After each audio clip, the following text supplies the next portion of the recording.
senators, Liberal, conservatives, actually are part of and do take an active part. I can attest to that, and maybe you can tell me from your perspective the work of caucus. In other words, what happens in caucus. We don't talk about the specifics, but we can talk about what matters, or what members do when they're there. Well, and that senators actually take a part in that. We have regional caucus where we talk about regional problems, and it's quite enlightening. I mean, I've been there for 35, almost 40 years. But when government members, because just by the very nature, opposition MPs ask questions of ministers. They can't ask questions of regular members of the House of Commons. And so we don't hear on the floor of the House of Commons from a lot of MPs. But boy, when you go to caucus and you hear those MPs advocating for issues from their ridings, it's very impressive. And I don't think I'm letting out any secrets when I say you've got so many MPs and senators that people get a minute, your quick minute, and people get it. It's like a game show. They're rehearsed. They come in, boom, boom, boom, boom. And the Prime Minister's there taking notes on everything people say, and at the end of the meeting he gets up and responds back. I was glad to hear about that, didn't know about that. That's very interesting. We must move there. I'll get my officials on this. It's very action-oriented. It's not a lot of flim-flam. It's right to the point, and it's very impressive. And the people know the industries in their ridings. They know the payroll problems. They know about all of the various issues. When the price of world commodities goes up, if they're an international exporter, how they're affected. The intimate relationship that local MPs and senators have with the key players in their ridings is really quite impressive. And they don't run around the halls blabbing company secrets, but when their constituents are in any kind of a rocky position, you hear them come to the microphone, and it's sharp and to the point and very effective. It's very impressive. Well, we have a couple of minutes left. I'd like to talk about the boss. Oh. And perhaps, yeah. Imitations? Yeah, he's pretty good at that. Can I, for the viewers that are here, because we see the Prime Minister as when we're outside of government, we formulate our opinions both from media and see him coming down the stairway, going into the House, and standing then behind a podium. we work with the fellow. Yeah. So that's what the public sees, and they say, "Wow." And the opposition comes out and says, "Oh, he's cold and unfeeling and blah blah blah blah blah." And of course, it's exactly 180 degrees different.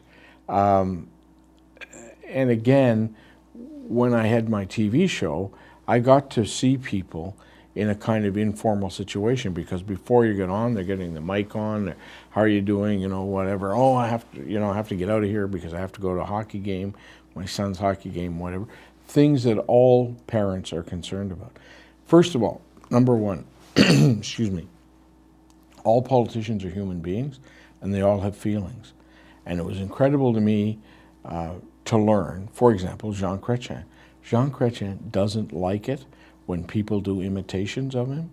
Everybody thinks, oh, he's such a guy, I'll do my imitation for him. No one likes to be held up to ridicule, least of all the Prime Minister of Canada. And Jean Chrétien had a son who was very troubled and confided in me and lots of people, Duff, this kid, I don't know, do you know a doctor? Do you know a school? Any parent who had a kid that had a problem would be reaching out and seeking advice or an idea or a cure. So they're all human beings, no matter which political party, and they all have families, and they all have kids, and they all bleed just like all the rest of us. So number one, some vicious personal attacks, they all feel them, and that's why I never engaged in that. It became very clear to me that the golden rule applies. How would you like to be treated?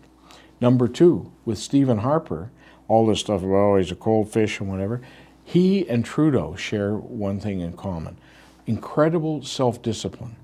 I would sit in constitutional meetings and watch Trudeau, and he'd be like with his fingers like this for 2 hours and just stare, listening to what was being said. Joe, Glasses on and off, up, down, itchy, scratchy, moving around. I'm the same way, right? I can't sit still. Trudeau had this great discipline. Stephen Harper, same thing. Disciplined. Listens, giant brain, taking it all in. And at the end of the meeting, when you wonder, now, was he listening or was he daydreaming? Because he shows no emotion during all of that period. And then he comes back and ding, ding, ding, ding, point after point. It's a giant brain in there working. The other side of the Prime Minister, this current Prime Minister, Stephen Harper, that people don't see, they see a bit of it when he goes to the hockey rink and he's got a lovely wife, Florine, and the kids. I mean, they are so normal. Ralph Klein used to say, severely normal.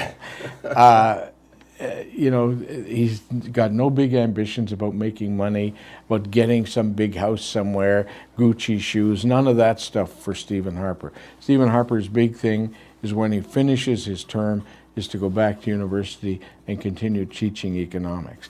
And of course, he's got this tremendous sense of humor. He says an economist is an accountant who hasn't yet had the personality implant. And he's, you know, I've seen him in meetings that we're not supposed to talk about, where John McCallum, the Liberal finance critic, you know, with all the, he has a big head of silver hair, and I've seen the Prime Minister flip his hair up at the back to have a little flip and then do the McCallum imitation. He's hilarious. And I've said to him, and not vicious, just fun. He's not an angry man. And I said, Prime Minister, if you show some of that out in the public, people would love it. And he says, but would it be prime ministerial? So we all feel constraints. But exactly. I'm honored to be there. I'm honored to watch. As I say, I've been so impressed by MPs like yourself, but all of the colleagues who know their regions, know their concerns, know their people, and who don't hesitate. No trained seals in the Tory caucus. Thank you very much, Senator, and thank you for watching Update from the Hill. We'll see you next week.